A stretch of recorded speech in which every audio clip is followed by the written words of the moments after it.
গভীর সবুজে ঢাকা এক বিশাল জঙ্গল। ভোরের কুয়াশার ভেতর দিয়ে সূর্যের আলো ধীরে ধীরে। এই জঙ্গলেই থাকত বাঘ মামা, শক্তিশালী, সাহসী, কিন্তু ভেতরে ভেতরে একটু একা।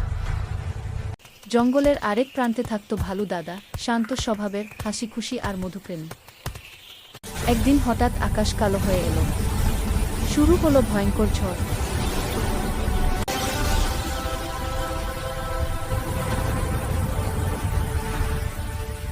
ঝড়ের তাণ্ডবে বাঘ মামার গুহার মুখ ধসে গেল। সে আটকে পড়ল ভেতরে।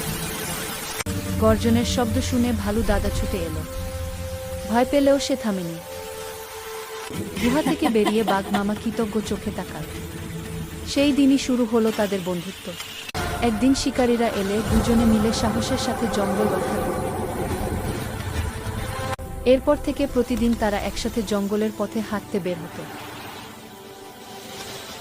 বাঘ ও ভালু বল বন্ধুরা, লাইক ও সাবস্ক্রাইব করে দাও।